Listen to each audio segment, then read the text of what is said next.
Hello, everybody, wherever you may be, from coast to coast and sea to shining and sea. Welcome back to Ham Radio Live, show about radio for people who love radio. It's a double play Saturday. Hey, boy, come here, quick. I think it's going to be like 2 in a row, right? The jig is up. That's right. We're going to play 2 in a row, back to back today of Ham Radio Live. Going to learn how to help a ham in need, the Yaesu 450D, and more. Wait till you see it.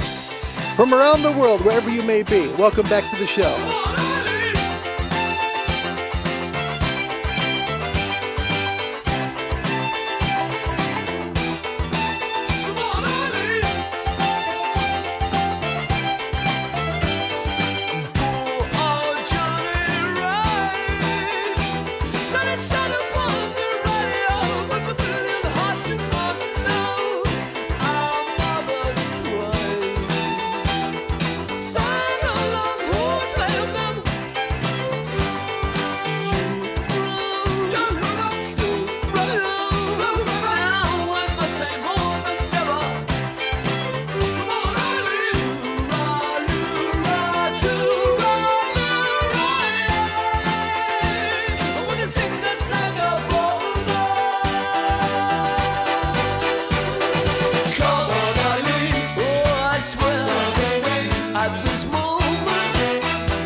From around the world, wherever you may be, away we go. Hello, everybody. Welcome back to Shack in Oregon. My name's Larry. My call sign, Ham Radio's Kilo 7 Hotel November. Happy Saturday to you. It's the 23rd day of April 2022. It's nice to see you guys. Thanks a lot for joining me earlier for Brent. Wasn't that fun? Whiskey 7 Backroads. A big shout out to Brent. Thank you. That was fun. That was fun. Yeah. I'm trying to do that portable thing, so I'm trying to learn to do it and do it right so things don't go explode. And then, I've got a problem with things around the world. I've got a real problem with my radio. Where's the kaboom? Yeah, something like that. There was supposed to be an earth-shattering kaboom. Yeah, so when Larry puts it together, he doesn't want that to happen. Let's welcome people first today. How's that sound? We're going to welcome, first of all, somebody who's pretty doggone special. He comes from someplace that we know exists, but we don't know where. He's a guy that definitely does his share of work on YouTube as well. Amazing show today. Coffee and Ham Radios was good today with Colin. Really was. Very good show. He helps to host that with T.O. and Jim and Chuck. Great guy. The Smokin' Ape, first one in again. The record is still intact, Dave. Welcome to the show. It's good to have you, buddy. Bass in Holland, we got a special show for you. We're going to try and help explain the MUF map. You talked about that on Discord. I'd like to help do that. Hopefully, we'll try. Hopefully, we'll work out okay. Jeff, welcome. East Tennessee, November 4, Papa Oscar Delta. He says, dang it, I thought I was first and I wasn't here. No. Well, don't worry about it. You'll get there eventually. G-Man, almost first. Just that close, right? That close. Roger McKeon, welcome. It's good to see you in Molly today, as well as my brother Bob, Kersey WIFI, Anton in Holland, Papa Charlie 4 Alpha Delta. Welcome back. Is Kevin, Kilo 0 Kilo Lima Bravo. He says, double trouble. Awesome. Very cool. Thank you. That makes me feel kind of special. Thank you guys to think that much of the show. G-Man, his call sign, Kilo Union 8 Papa. Welcome. Again, nice to see you. Thank you for being here. Jeff, Ape's definitely got an inside track of something. I think he does. He's got a little trick. Gaming Ham, that's Gordon. Hi, Gordon. Welcome back. It's nice to see you. I hope things are going well for you today. Ape says wasn't even trying for it this time. Oh, that's scary. That's scary. Def Leppard, yeah. That was a fun song. That was one that Brent wanted. He said, just surprise me.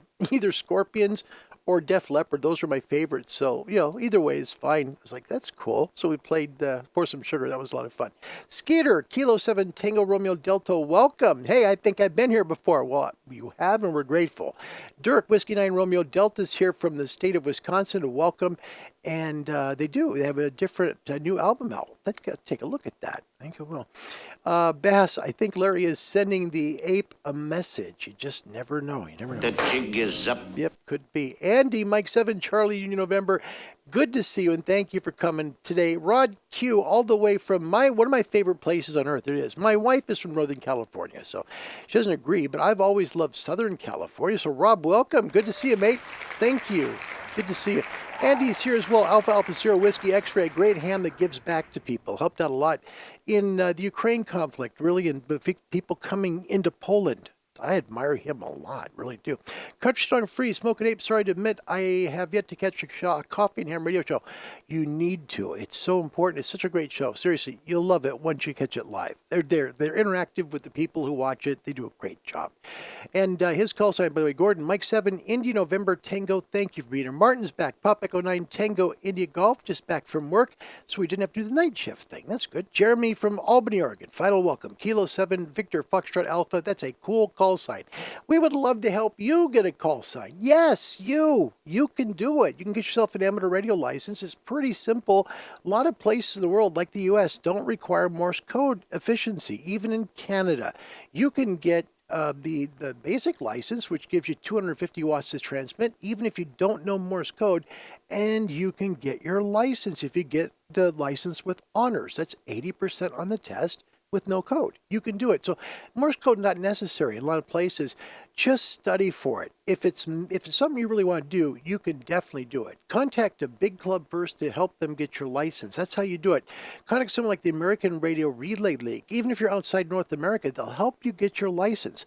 Reach out to them, tell them where you're located, and you'd like your amateur radio license. They'll send you an email back with an amateur radio club that's close to you that you can contact, get to know better, and they'll help you pass the test to get on the air. www.arrl.org. Please join them there. It's going to be a lot of fun. Next week, going to have fun.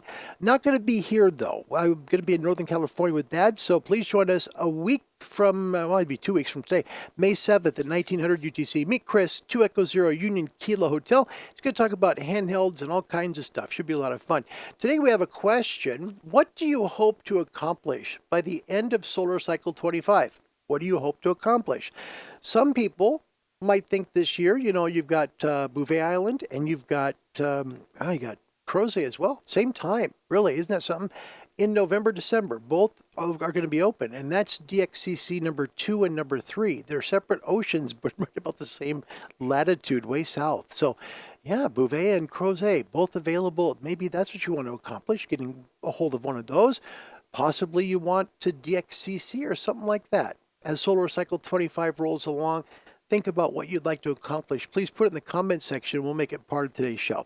Today's weather powered by ICOM. ICOM for the love of ham radio. And this is a really neat A1A. It really is. There's also some history involved today and yesterday and the day before that. I just couldn't get a show in yesterday no matter how much I tried. It was impossible. So please forgive me for that. We've got actually 6 sunspot regions, 2 coming on the backside of the sun. So there's a lot of activity right now in the solar weather. Take a look at this, 2996 all the way to 2994. This is a ginormous area where so many CMEs are being produced and potential CMEs coming from those 4 sunspots that are so close together. Here is the information about it. Listen to this. All the talk the past week has been about big sunspot regions, 2993 and 2994. They're huge, especially when you compare them to the size of our planet Earth. They have also been very active, having produced numerous M-class flares and 1 X flare up until this point. Now compare them to the massive sunspot complex 2192 from back in 2014, okay? So now we're way back to 14. Suddenly they appear a little more tame. AR 2192 produced many strong solar events, including 6 X-class solar flares. How long until we see another behemoth? Well, we'll have to wait and find out. Currently, we have great conditions. Look at this. Conditions are going a little bit in the downward direction. So SFI is probably going to be going down as the coming days go forward. We had 1 sunspot region on the front of the sun that did produce an M3.4 class flare. Your noise floors aren't bad. They really aren't. So on the lower bands, still can make some great calls. Hang in there. The forecast for geomagnetic forecast. And this is our noise floors. This is what we expect the static levels to be on the lower bands, like 40 and not so much 80. 80 is its own animal and it's loud. 160 and 40 a little closer together to compare than 80 and anything, really. April 23rd today, that's a G0, it'll be a K3 or 4 today. Should see a K3 tomorrow and a K3 on Monday. So decent conditions coming for quiet noise floors. Solar sunspot number progression for solar cycle 25 is way ahead of schedule. This is coming up really quickly. So if you're looking to increase your ham radio license like to an upper class, now's the time, because I think we're going to have 11 years here. I think it's going to be close to 9 the way this is jumping up. Conditions out of Boulder, SFI 163, solar number is 101. That's down from yesterday. A is 6, K is 3. The problem is the BZ latitude's minus 2.7, okay? Now, the solar wind isn't so high, but take a look at the BZ and then take a look at the HF conditions where it says poor, right? 80 and 40, daytime, poor. 30 and 20, poor. 30 and 20, it's more because of 30 meters, not 20. Daytime 20 is not poor. It's good.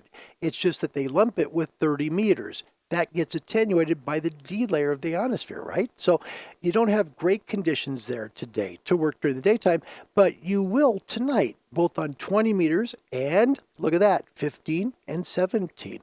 12 and 10, going to work great. 10's going to come from south to north today.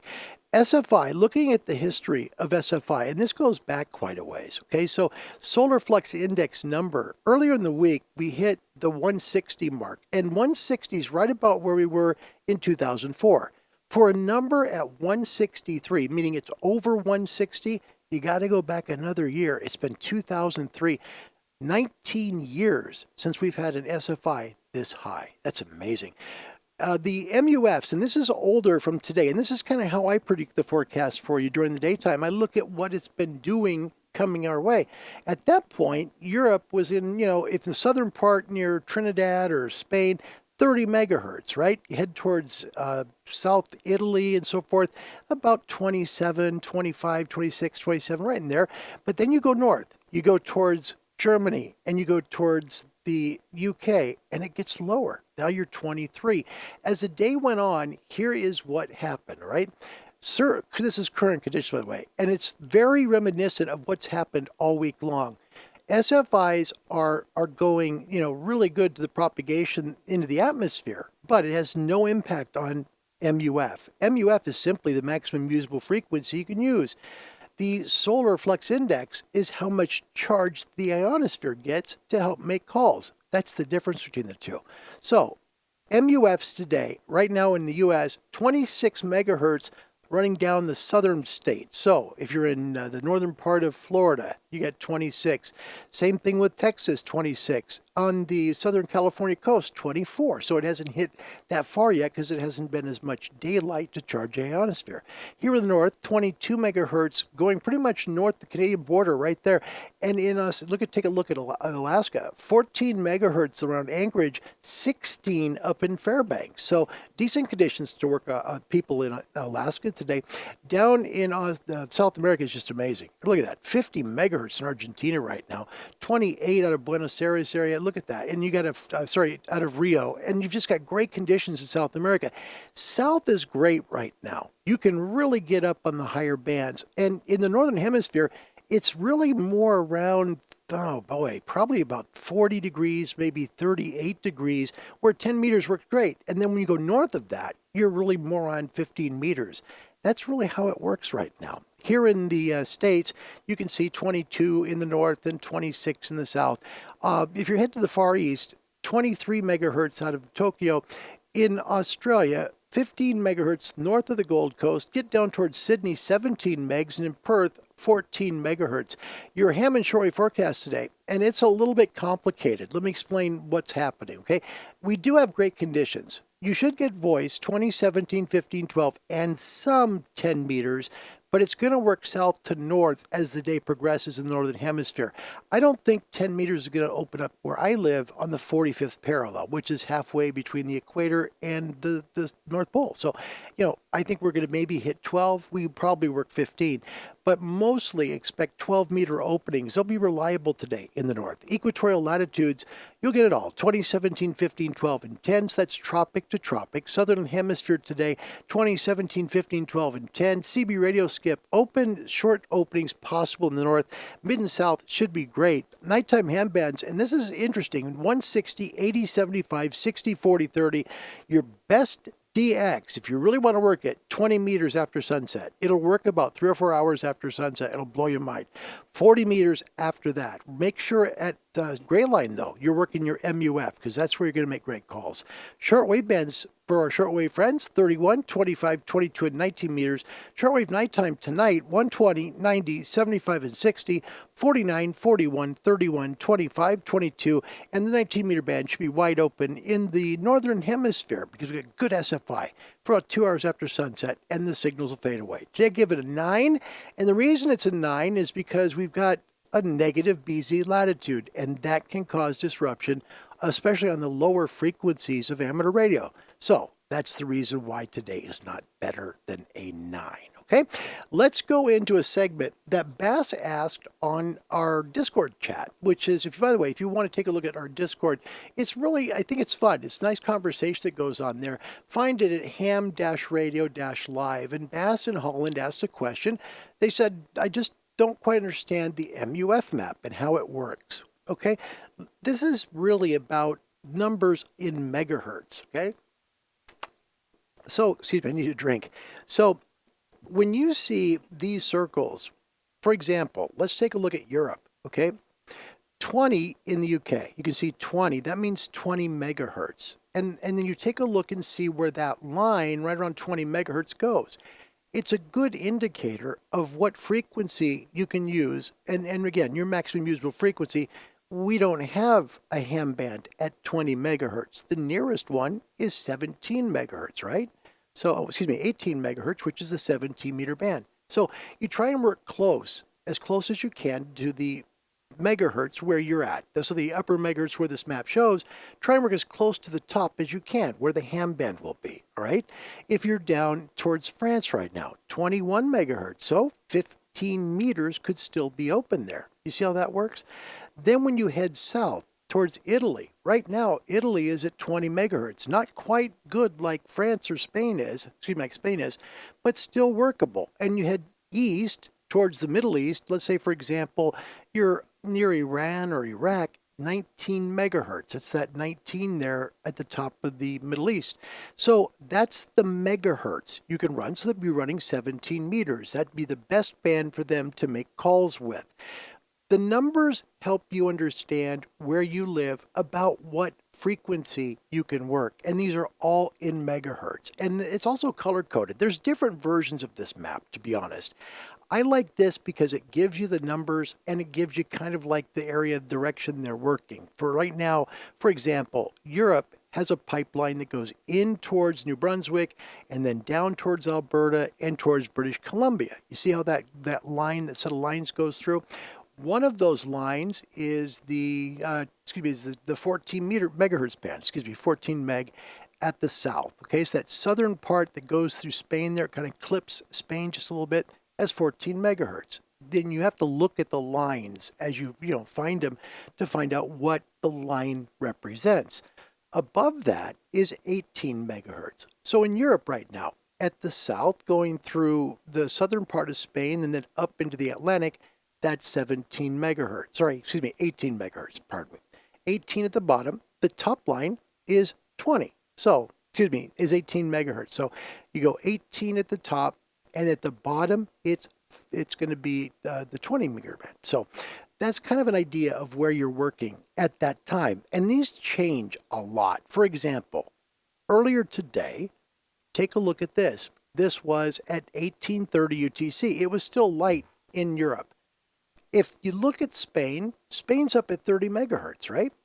Look at the southern part of the U.S. down near, this is kind of near New Orleans, 29 megahertz. So again, both are supporting 10-meter propagation, and they go the direction towards each other. So folks in the southern part of Europe can work straight towards the States, right? Well, it doesn't mean that you, if you're in the north, can't do the same. You just can't do it on 10.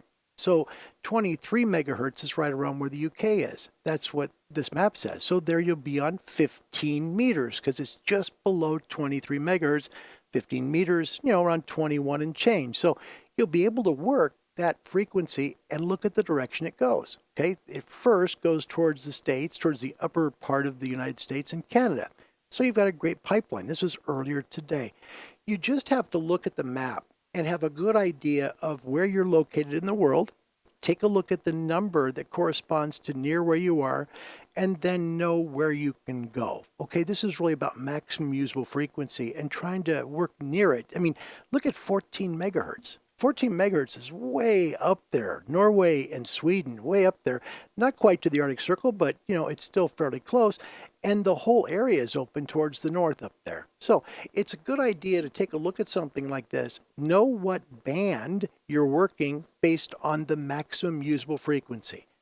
We always want to work near the MUF for the best calls we can make. And these change every 15 minutes. A great place to find this is the Kilo Charlie 2 Golf Map. I think I saw Dirk put a link to it. There it is. Thanks, Dirk. The Kilo Charlie 2 Golf Map. You can find this anytime, anywhere, and find out where your maximum usable frequency is. It's a great indicator for you on where to put your radio on. Brent said earlier today, I'd like to learn more about this. It's not, I'm not brilliant. Believe me, I'll be the first to tell you. But the thing is, if you just look at the map that is good for you, maybe it's a different MUF map, right? You like a certain one and that's your kind. Cool. But, this one for me is easy because it has the numbers. That's all. Some are color coded. So you can look, okay, that's 1717 is green. So you look where green is, or 21 megahertz at 15 meters might be yellow, right? Or 10 meters might be orange, whatever. It just helps you know where you can work in the world. And it's a good idea to follow it because that's going to help be your guide about what you do. And what's important is it changes every 15 minutes. That's pretty cool. We're going to catch up with your comments. And I want to show you some shacks from around the world from people who watch the show. That'll be fun. That's my favorite part of doing the show, you guys. You know that? My favorite part of doing the show is interacting with all of you because I'd like you guys to be the stars. I talked a long time there on solar weather, but it was trying to help Bass a little bit because it was a great question. And I figured that if maybe he has that question, maybe other people do. So I sincerely hope that I answered it okay. All right? Thanks a lot for watching today on a beautiful Saturday here in Oregon. Thank you. Martin, welcome. Pop Echo 9 Tango India Golf. Good to see you. He says, not watching from the bed, Dirk. Dirk says we can try to answer questions about licensing on Discord. Yeah, and I try and pop over there after I'm done with the show. I try to. So after the show, try and do the same thing. Also try and come on right about 1500 UTC. So right about 1500 in the morning. I try and come there to say hello to you guys. Covain, welcome. It's good to see you. And let's see. Country Strong is back. Toby's back. Welcome. Delta Oscar 1 Tango Oscar Bravo. Good to see you, mate. Got a little thing about him today. Andy New would love to reach across the pond to the U.S., and you will. You will. You're going to get some great calls, Andy. This solar cycle is going to be very special. Just wait and see. Get that license upgrade as much as you can to get the most frequencies and power you can. You'll be grateful you did. Oh, man. Andy, welcome back. Alpha Zero Whiskey X-Ray. Strong guy that does so much to help people that are trying to survive this terrible war in Ukraine. Andy, thank you. Appreciate it. Phil Muth, welcome. Whiskey Zero Romeo Hotel Papa. First time I've seen you here. Welcome to the show. It's good to have you, Phil. Thank you. What a nice comment. Don't forget to smash the like button. That's kind. Thank you very, very much. Gordon in the UK. Mike 7 Indy November Tango. I'm still trying to make contact with the ISS. That's a good goal. That's a good goal. Absolutely. And Dirk, space weather right there at solarham.net. Great place to go. That'll help you out. Jeff, November 4 Papa Oscar Delta. What do I want to do? More DXCC endorsements. Maybe I can get one of those fancy plaques. That's a neat idea. Good one, Jeff. That's a good one, Jeff. I like it. I like it. That's such a good goal to have. Skeeter could hear a station near Moscow on 20 last night. Idaho. Awesome. Moscow. Like you're excited, right? Guy says, I'm in Moscow. You're like, oh, gosh, it's Russia. And they tell you, no, not it's Moscow, Idaho. No! Sorry. Ron Walensky, last night there was a Moscow station and 2 stations in the Czech Republic on 20. See, 20 is going to work so good for you after sunset right now. And it'll probably run close to midnight. May not quite reach there, but wait until summer. If we have numbers like this when the summer solstice hits, wow, you're going to work 20 well past midnight because the sun really is ionizing the atmosphere. So as we go dark, into the darkness, there's a lot of charge to the ionosphere. That'll help 20 meters stay open a lot longer. So, man, I'm really hopeful we'll be able to do that. I really am. Question from Lon Moore. Sorry, Lon. He says, isn't Moscow like 300 miles north of Boise? I don't know. Wait a minute. Moscow, I think, is kind of near Pullman, I think, which is where Washington State University is. That would put it probably a couple hundred miles north, I think. Yeah, I think so. Glenn Stevenson, my mate from Australia, welcome. It's good to see you. I hope things are going well with the family. I mean that sincerely. I do. And Jeff, thank you. It's very, very nice. And Ape, that means a lot. Thank you. Great job explaining it. Thank you. I hope so. I hope so. You know, I've seen MUF maps that I can't understand, so I'm not brilliant at it, but I just try and use something that's easy to understand. And Lon, thank you. It's a nice compliment. Best explanation of MUF I've had. Thank you. I hope it helps you guys when you see it to know, okay, that's where I can work, and I'm going this direction with the calls. Good stuff. Thank you. Gordon, thank you. Got to go. We'll shout Larry out on my stream in a moment. Bless your heart. Also, Gordon has his own YouTube channel. Find him at The Gaming Ham. You want to see some really cool video games and stuff? He's amazing at it. Gordon, thank you. Good night. Take a good night's rest tonight. Smoking Ape, as the MUF goes up, you have different bands in your toolkit. Yes. When you use multi-banded antennas, each band will radiate differently. When you try a new band, the takeoff angle can change. That is such a great comment, Ape. Thank you. That's brilliant. That's probably the comment of the show. It really was. And as we progress into summer, and if these conditions continue to improve, you're in for a summer that people have waited for almost 20 years. No kidding. It's been that long. We're talking, when I showed you the map before, when I said it's been since 2003, that's solar cycle 23. Forget the last one, 24. We never hit 160 SFI in 24. We never did. We did the last time in 23, and the last time we were this high, 2003. So this is a really, really big deal when you take a look at this, because, I mean, we're talking a long time ago to be able to, get an SFI that high. This is a very big day and a big time to use your radio. So enjoy that. Bass, thank you so much, Larry. Now I understand it. Oh, gosh, I'm grateful you asked. Please don't be afraid to ask questions. Please don't. Because, I look at it this way. I don't maybe know the answer, but I'll tell you that, right? But maybe there's 2 or 3 other people that don't know the answer either. Let's try and find the answer for them then. That'd be the best help we can do. Skeeter, this map works for me too, Larry. Thank you. That's very nice. I got to give Mike Kilo Delta 2, Sierra X-Ray Delta the credit. He's the one who found it. And let me see. Timothy Getz. Hey, Tim. Good to see you. Kilo Delta 2, Whiskey Yankee all the way in New York State. Welcome, Tim. Nice to have you, buddy. Wow. Andy Bronson joins from UK, Mike 7 X-Ray Tango. And Steve says, by the end of the cycle, my goal would be to be fully licensed. That's a great goal. And work at least one station, SSB, in every continent on as many bands as I can. That's a great comment, Steve. What a goal. You know what? I'll join on that one. That would be a great video. I mean, that'd be a great thing to accomplish, wouldn't it? Man, I'd love to just work Europe a lot. Timothy Getz, at the Smoking Ape, love your 705 videos. Just got one, and he loves it. See, that's what's cool. I still believe this is the golden age of YouTube stuff. It is, some sort of social media vehicle to help people understand amateur radio. Not only that they get into it, right? You could do it, but what you can do with it. And I think what the Ape does is really good is he explains it in a way that the average person can understand. They don't have to be licensed. They just have to be coherent. And that's not me sometimes. Anyway, Phil Muth, Whiskey Zero, Romeo Hotel Papa. I worked a few on 25 watts back then. Look at that. That's good stuff. That's really, really good. We're in the middle of something very special. Please get that license upgraded. Patty Roche, welcome to Echo Zero Tango Whiskey Delta. It's great to have you, as well as Jerry Jones, Kilo 4 Papa Zulu. That's a first timer, and welcome. Good to see you, Jerry. Thanks for coming. Nice to meet you, Jerry. Wow. And this is nice. Bass, thanks to your YouTube channel, I come into contact with Martin, who's Papa Echo 9 Tango India Golf. Both are in Holland. He helps me a lot. I'm so thankful. I want you to know this. Bass, thanks for telling me that. I appreciate it. Whether you go to our Discord page or just listen to YouTube videos or watch them, I hope wherever you find is good, because it should encourage you and help you. And there's some wonderful people out there, like Steve and like Tio, yeah, and Jim. Oh, I think it was Monday night, right? Last week is really a blur for me. So I think it was Monday, teaching me FT8. I'd never done it before, but it was really cool. And they were so patient. It was another thing in radio I'd never done before. I encourage you to do the same. Try and find something different as the solar cycle starts to come up more. You might just find something you really love doing. Really, there's so many fun things to do in amateur radio. There really is.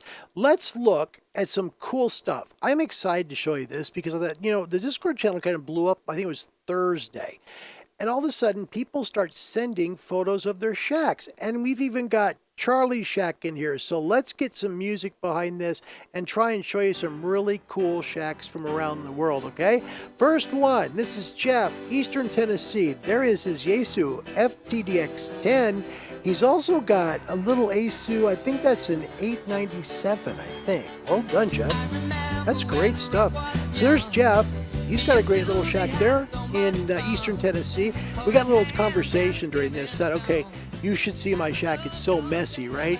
Well, I only let you see what I want you to see because if you saw what was behind me, you said, gosh, what a mess it is on your desk, Larry. Yeah. Here's another from Jeff going backwards, looking a little farther back at his monitors as well. So this is Jeff, Eastern Tennessee, November 4, Papa Oscar Delta. Now we take a look at Ron Walensky, November 8, Whiskey Charlie Romeo. Look at his shack. Wow, this is beautiful. He's got, looks like an ICOM rig on the right. We see, wow, a lot of handhelds. Look at 3 monitors. They're all 4, because he's got the 3 that surround plus 1 up top. Ron, this is beautiful. Wow. Here's Charlie. Charlie, November Juliet 7 Victor, when he's not on top of a summit. Look at that. That's beautiful. Look at the desk size he's got there and the maps. This is Charlie Shack from Arizona, November Juliet 7 Victor. Wow. Here's William in Jacksonville, November 5 Echo Victor Victor. Look at that. Beautiful shack. What I like about this, I like the minimalistic approach he's got. It's just a little place where he can put something together and he can work on it. William, this is a great looking shack. I love what you're doing with it. Keep up the good work and keep going. This is really nice. This is really nice. Yeah. So there's some shacks around the world. There is Charlie in Arizona. We got Ron right here. William right here in Jacksonville. There is Ron Walensky's beautiful shack. That's just stunning. I wish mine looked like that. And Jeff in Eastern Tennessee. Some shacks from around the channel. Thanks, guys, for sharing the stuff. If you want to share your shack, put it on our Discord channel. You can find our Discord channel anytime. It's free to join. It really is. At ham-radio-live. We'd love to have you come join us in the conversation that's on Discord, okay? Love that. That'd be fun. Those are cool shacks. Okay, we're going to show you something, and this is important to me. This is heart, please. I never ask you not to comment, ever. I always say, please feel free, share your thoughts, comments, questions, suggestions, whatever, and do it in the comment section because it makes it part of our show. There's something that I found this morning, and I want to thank William in Jacksonville, November 5, Echo Victor Victor. He's the one that sent me to this page, and I want you guys to see it because it's so heartbreaking what's happened. Okay, I'm not going to share like a friend from the channel today. Instead, I'm going to share something that's important to help somebody else out who needs it today. I want you to meet James G. Lee. You've probably seen a little bit of his work on YouTube, possibly, all right? It's call sign Whiskey X-Ray 4 Television, really TV, right? He's out of Palm Coast, Florida. He's got a family. This guy, he's worked World Radio Friendship, Continents of the World, Grid Squares, but more than that, what he's done is he's helped people in amateur radio on his YouTube channel.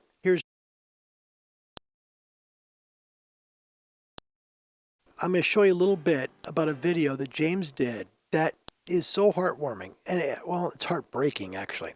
Before we go too far into this, I want you to know James had some serious health issues come up. And these were unexpected, and he wasn't expected to survive. He has had close to 100 surgeries or more just to help him survive.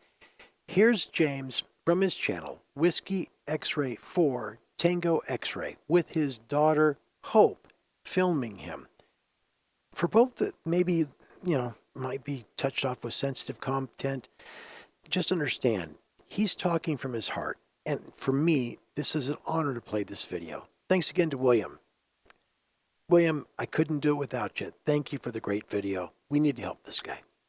So hopefully we'll get those videos edited sometime in the not too distant future. I'm probably going to work with Zechariah. He knows a little bit about Adobe Premiere, and he'll, I hope, be able to help me.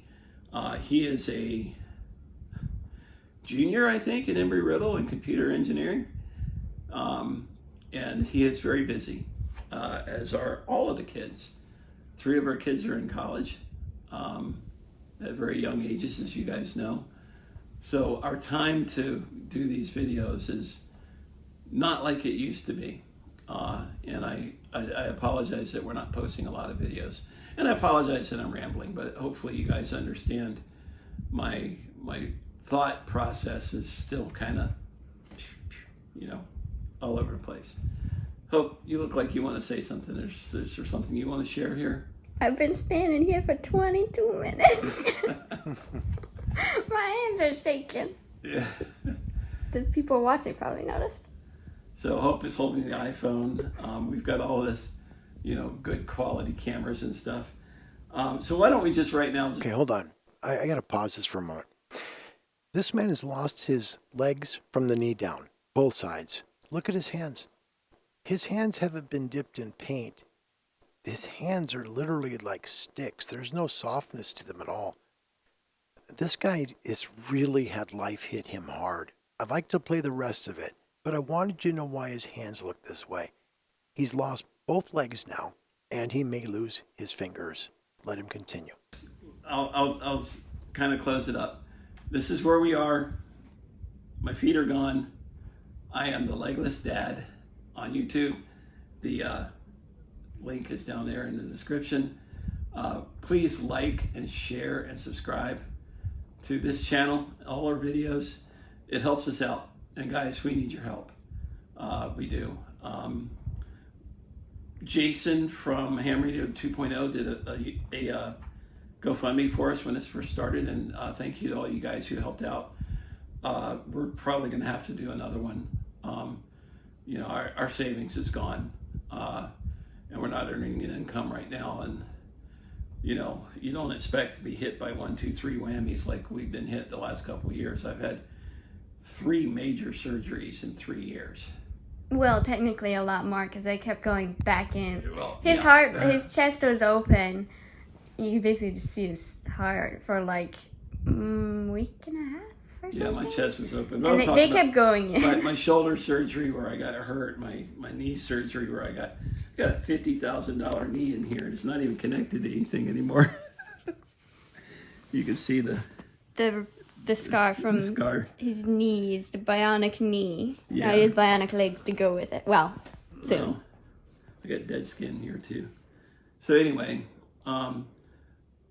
if we do a GoFundMe, we will need help. But one way that you can help that doesn't cost anything other than some time, subscribe to the channels, share them everywhere. Please share the videos on all of your social medias, wherever you are, Twitter, Instagram, whatever, Facebook, and tell people about it. And hopefully the Legless Dad videos will actually help some people who are going through what I'm going through, or maybe facing the challenge of, do I need to have my legs amputated? What's the best idea? That they may be able to make the right decisions because of the information that we're able to give. So for now, thank you for watching. Again, please like, subscribe, ding that bell for notifications. And thank you for all your support. We appreciate it. And I'm James, WX4TV, the Legless Dad, 73. 73. And that's his daughter, Hope. That's Hope who did the video. Look at that. See? Got my extra at 11. Her call sign, Kilo Mike 4 Tango X-Ray Tango. That was Hope. That's the person who was taking a look at the camera, holding the camera for Dad. We can do a lot of things in amateur radio, right? We try and teach you different modes and methods and ways to build antennas and ways to do stuff. But Jim is a guy who really needs our help financially. I mean, they're having a hard time. They have 3 kids in college right now, and then this happens. And by the way, he's the money earner for the family. If you can help, I would suggest you please go onto his YouTube channel, subscribe, find the way to donate, do what you can to help him. I don't have that link here because I looked for it and couldn't find it this morning, and we had the interview coming up with Brent. But find him at HamRadio.world here on YouTube, and please show him some love if you can. I know we are, okay? Please help him out if you can do that. You know, there's sometimes we have fun, we joke around and all that stuff. But, you know, this guy, he's been through heck and still alive, which is cool. And he's helped a lot of people on YouTube, too. I do want to thank very much William in Jacksonville, November 5, Echo Victor Victor, for the video information this morning on Discord. That's where we found it, so thank you for that. And Lon Moore with a good comment. If you watch James' newest video, it may be difficult for you to watch. That's this video. That's the one. He shows you, like, he clicks his fingers together, and all they sound like is rocks hitting each other. It's really bad. He says he has fire from right about here on his arm all the way down. It's just terrible. So if you can help James out, $1, $5, $10, whatever. I don't ever do that. I don't ever ask for money. But I want you to know that there's a family that needs help, and they're amateur radio operators. And if you can spare a little bit of change, man, what you can do to help that family could be miraculous, okay? So please help. Please help. Yep. Ron Walensky, November 8, Whiskey Charlie Romeo. James and his family makes ham shacks in a box. They sure do. Jerry Jones, wow, my wife's band performed in Palm Coast last night. Did they really? That's amazing. Here's Dirk. Good job, Dirk. That's the link to Jim's channel. Please do what you can to try and help out. Jeff, November 4, Pop Oscar Delta. Zachariah's a bright kid, as are all his sisters. Indeed. Bass from Holland, Larry, you have a great heart of gold showing this. James really needs us, and he does. He really does, guys. You know, I know he monetizes his channel. Subscribe. Look at some videos if you want. If you don't have any money, do it that way, because he'll maybe make a little bit of help, money that way. But if you can help out, try and do that. It's really important. Dirk, the new channel James is starting is here. That's the link. Dirk, again, thank you for being on board with that. That's really nice. And Phil, thank you for subscribing. That's very, very good. Andy, goes to show there's always someone worse off than oneself. That's coming to show. Right there. Yep. Yep. I said that in the Discord, I think. I said, it makes you understand that your life isn't so bad after all, doesn't it? Makes you really think about that. So I want to thank Jim for doing that. That took a lot of courage to put that on YouTube. A lot, because everybody sees it, right? Bass, James just needed a simple standard surgery, and then this happens, right? Yep. And Ron and his fingers might have to be amputated as well. That's correct. Yeah. Patty Roach, 2 Echo 0, Tango Whiskey Delta, bless that man. Absolutely. See, this is what it's all about. We're here to try and help if we can, because this is about a hobby that shares and cares, right? We should.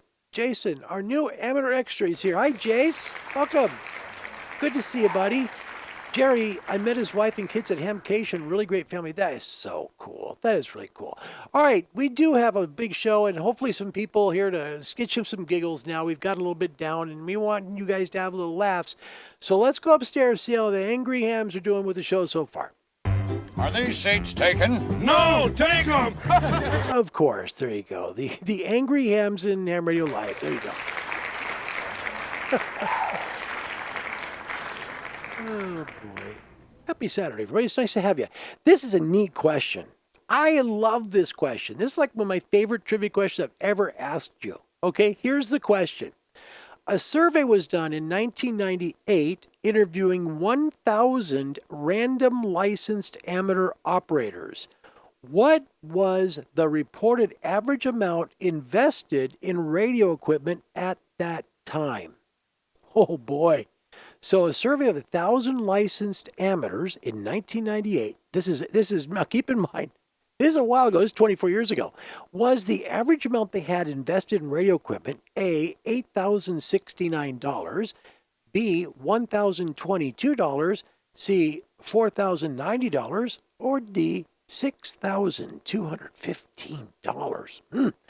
How much was that average amount? Let us know. Your continent gets to score winner if you're first in with the right answer. Good luck. Average amount invested. Ooh.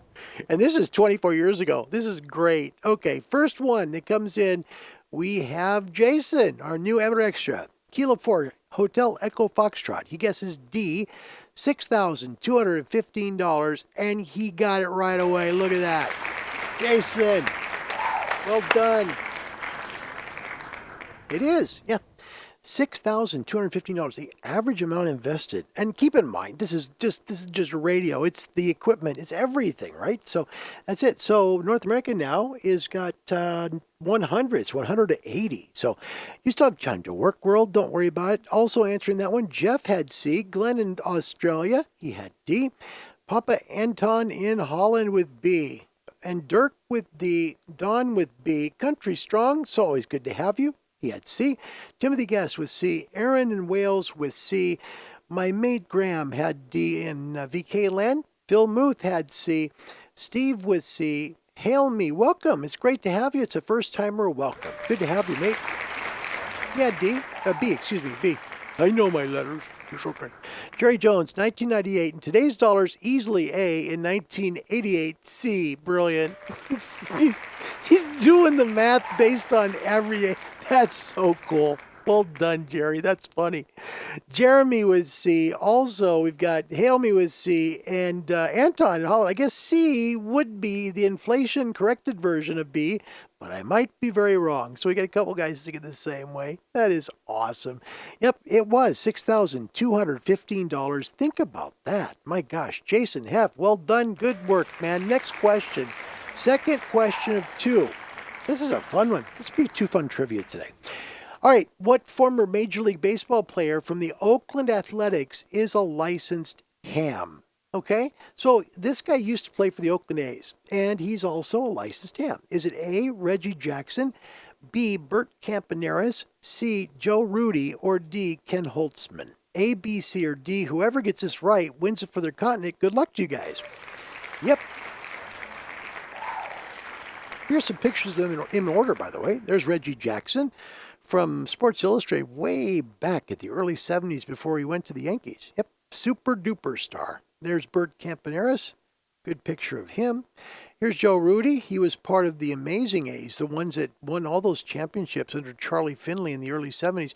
And finally, Ken Holtzman, who was a pitcher for the Oakland A's way back in the day. So, which one of them is a licensed ham? Let's find out from your comments around the world. Jeff, first in, November 4, Papa Oscar Delta, trying to go 2 for 2 today. He has D, Ken Holtzman, and that is not it.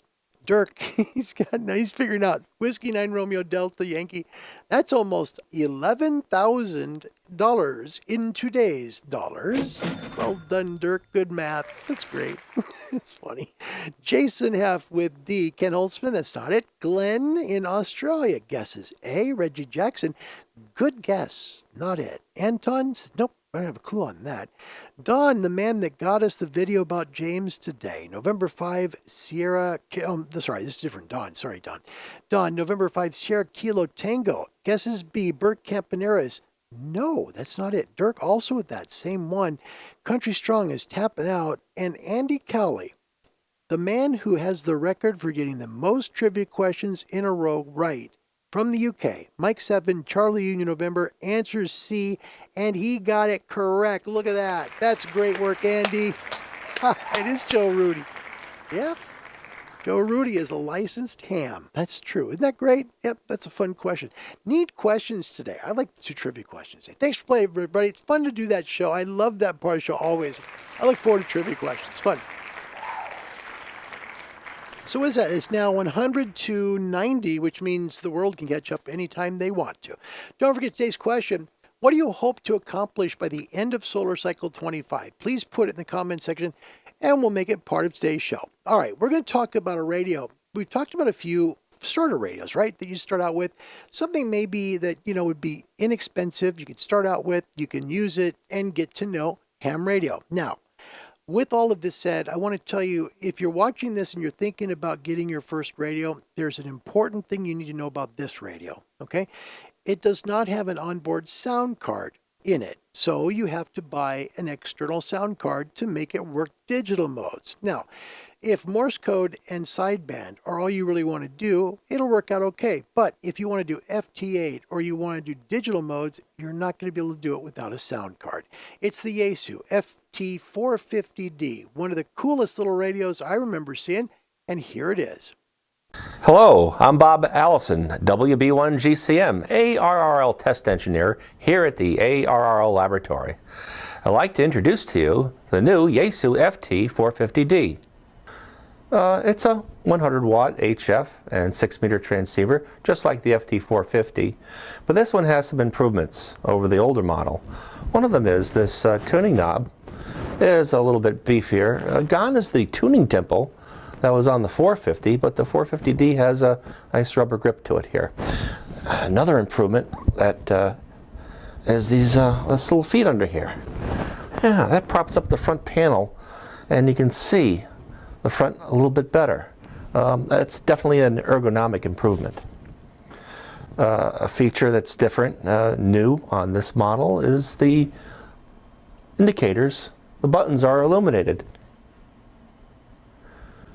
As you can clearly see each of the buttons and what they say, even in a room with the lights off. Well, let's go through some of the features and buttons on the FT-450D. We have the headphone jack right there, and here's your key jack, and your microphone goes right there, and this microphone is a different mic than the FT-450 had. It has the fast button. You can go into the fast mode and tune fast, and you can go up or down and tune, and scan. We'll go down, there we go, and stop. There's the power button. The DSP button. You press that once, let's see, and you can go through the different adjustments for DSP. We have width, we have your contour, that's the filter width. Digital noise reduction can be adjusted here, and also the bandwidth of the DSP. So for instance, we can turn up the receiver a little bit. We're in the USB mode. Right there is a 3 kilohertz bandwidth. I can know, so that's the digital noise reduction. I'll go down one more. Here we go. That's a 3 kilohertz bandwidth. We'll go down to the next setting, which is 2.4. And then the other one is 1.8. So there's 3 settings for your filter for a single sideband. On CW, we'll change the mode. Let's see. I'll go down the other way. Here we go. Here's CW. We have 300 hertz, 500 hertz, and the other setting for CW is 2.4 kilohertz. So that gives you some flexibility. However, the filter bandwidth is not continuously adjustable.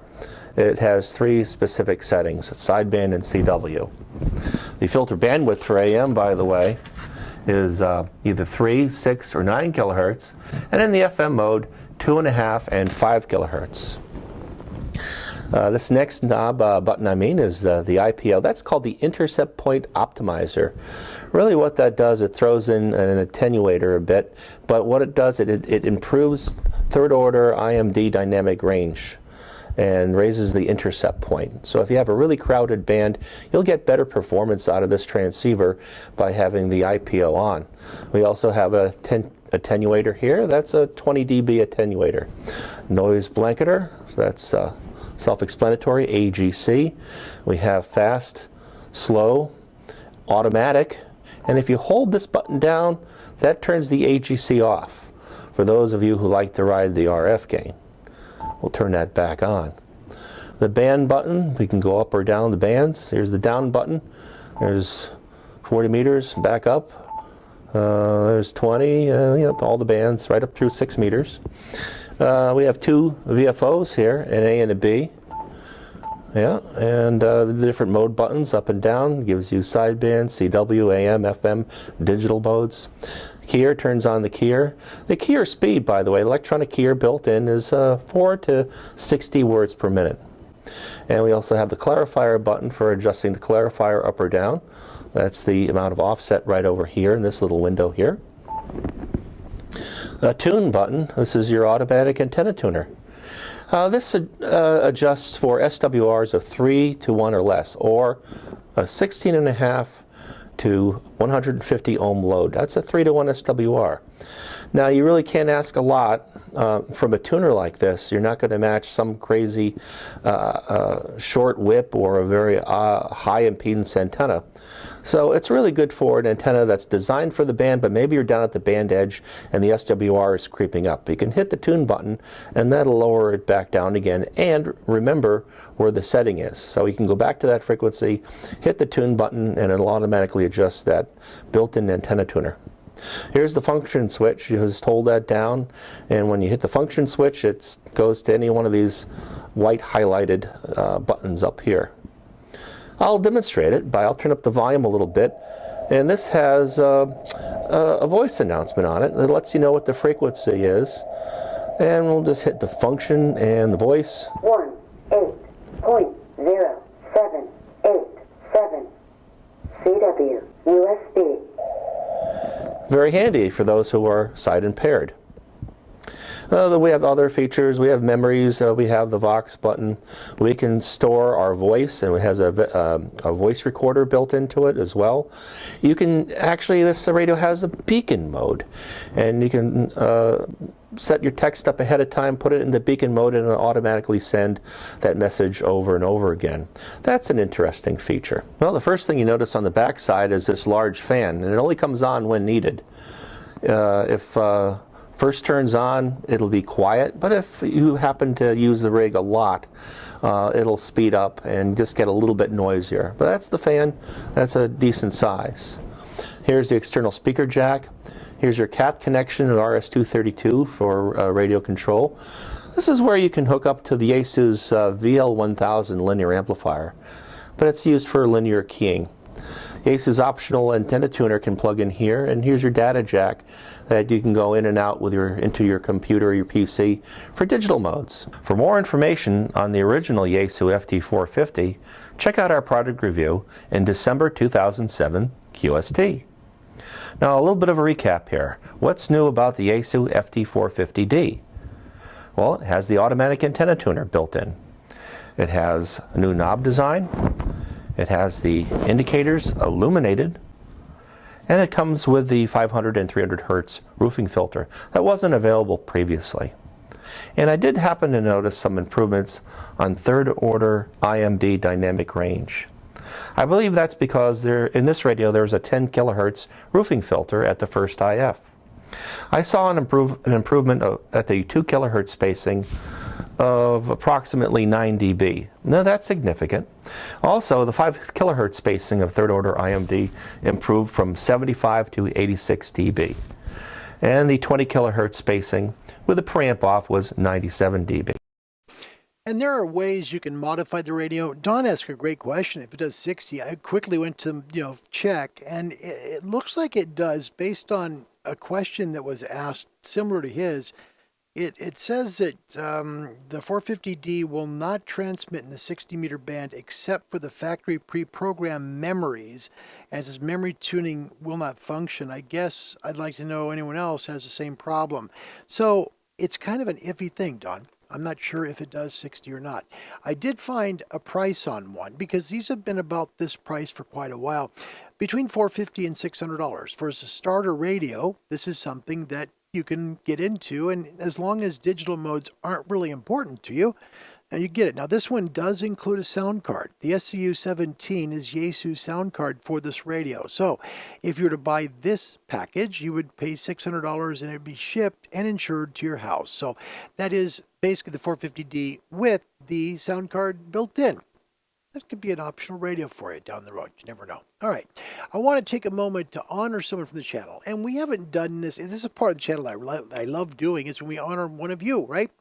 My hope is that the person is still here, because it's getting awful late where he lives. And my hope is that we're not going to have totally lost him.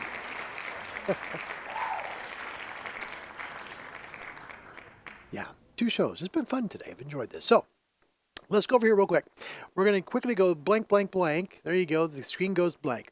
Today we're going to make a special little mention. I want to do this because I want to for the last 3 days. I'm going to see if you can guess who this is. He's here today. Hello world, here I am. I was a CB enthusiast since I was 12 years old.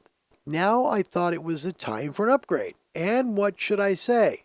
I received my license on Saturday, July 18th, 2020. Now I can jump around some other frequencies. I have moved some houses further down the street. Shack building is in progress. Update bio soon. Okay, can you guess which person in this chat today this is? Take a look at the first word. Hello world. Yeah. And Jeff, the SU-17 might just be the USB CAC control. Well, it also does. It includes the ability you can run it. So, yeah. But you need to have the sound card's a problem. Jeremy, K7 Victor Foxtrot Alpha, the 450D was his first HF rig. He loved it. Yeah, it just depends on what you want to do. Yep. Andy, what exactly is meant by a roofing filter? It's a great question. On Super Heterodyne radios, let me get back on camera real quick. On Super Heterodyne radios, they have crystal roofing filters in them, okay? So on a Superhet, they're set up that the amount of bandwidth that the radio will squeeze down to will be a certain level. You can only go so far because the radio is built that way with crystals, right? When you add an optional roofing filter, say for example on Morse code, let's say you come with a 500 hertz CW filter, and you want to hear better, so you want to go down to a 50 hertz CW filter. You would buy the 50 hertz CW filter, which lets the radio now go all the way down and squeeze the passband to 50 hertz. The roofing filter allows it to come down some. If you're on sideband, for example, my old Elecraft K3, that one had all the roofing filters in it. So it had the 2.7, 2.1, and the 1.8. So it had those three filters. So as I would squeeze the passband down and make it not so wide, the radio would just simply keep going down by itself. Without the roofing filters, you don't have that option. Good question, Andy. That's a real good question. Thanks for asking. Let's sit right here. Good answer. Good question. Good question. What's a roofing filter? All right, so let me just get to this. This is one of the people who's here today, and I am really thrilled that he came because I've wanted to do this for days and just can't do it. It is our friend Toby in Germany. Delta Oscar 1, Tango Oscar Bravo. Yep. Toby, it's an honor you're part of this channel. He's got Master of Europe, Grid Squares, World Radio Friendship, and Continents of the World. But what I love about Toby every single time is when I look at his emoji, I love his face. Isn't that a great photo? Isn't that beautiful? That's just a neat picture of a young person with their whole life ahead of them. And the neat thing about Toby is Toby found amateur radio. He starts out by talking about, I started with CB since I was 12. Then I went and got my ham ticket. Toby, it is such an honor to have you part of the show. I'm really grateful, and I'm sorry that I haven't done this tribute to you sooner. Thank you for being a part of Ham Radio Live. Thank you, Toby. Mean that, man. Mean that very much. This show is about a family. It always is. It's been about a family for a long time. People who come and thankfully you stay. That part's nice. But, it's nice that we all get along and we just talk about radio. Can you believe it? We are over an hour now. Pretty cool. Let me get with your final comments and we will skedaddle out of here because I've got two dogs that are probably going to be looking up at me saying, hey, what are you doing, Dad? Why aren't you walking us? And I had to do that between the two shows. That's why it took a little longer. Sean, 2 Echo 0 X-Ray Bravo Tango. I've still got a 450D and just bought an MD100 microphone for it. That's pretty sweet, man. He says it's his backup radio in the shack. Like I say, if you don't care about digital modes, right? You don't want to do FT8 or JT65 or Olivia or any of those. What's the difference, right? Just buy the radio. You'll enjoy it. You'll be able to do sideband and do CW, and I think you do RIDI, I don't know. But anyway, that's what it has. And it has a speech processor on it so that if you are sight impaired, you can press the button and it's going to tell you what meter band you're on. And it'll also tell you what the signal strength is. It's pretty cool. Yeah, there's a lot to it, really. He says I was wrong. Yeah, the SC7, I thought it had a sound card, but that was like, I thought so, but I wasn't 100% sure. So I didn't want to say yes when I wasn't sure because, you know what, Larry, does his own doggone things and, enough mistakes. My name is Larry. Yeah, pretty much it. And there's our boy Toby right there. There he is. I love that picture. So I really need to upgrade soon. Toby, you will. You will. And Toby, it is really, honestly, from my heart, thank you for being part of the show for as long as you have. I am so thankful for you. I really am. Keep growing. Keep learning. Try new things. Man, I tell you, one of the cool things about amateur radio is there's so many things you can do. And you're smart. You're so smart. You're much smarter than I probably am. And I'm pretty sure you are. You're going to do so much more than I've ever done. Toby, good luck to you in your world of amateur radio. Reach high, achieve much, and then teach more. Okay? Counting on you, buddy. Thank you. Yeah. Andy, you're welcome. Yeah, roofing. It's just a matter of how things come down.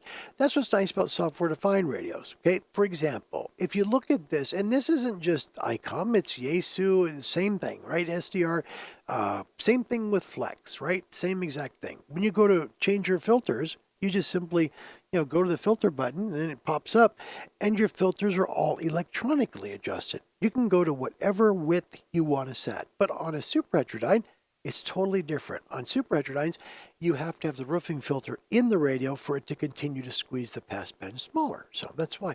It's a great question. I really love it. Really do. And Dirk, yeah, some flowers for Toby today. All right. And Toby, you're very welcome. You're very welcome. You're a good guy. I think the world of you. Danke bas. Danke bas to you as well, my friend. Thank you for coming today.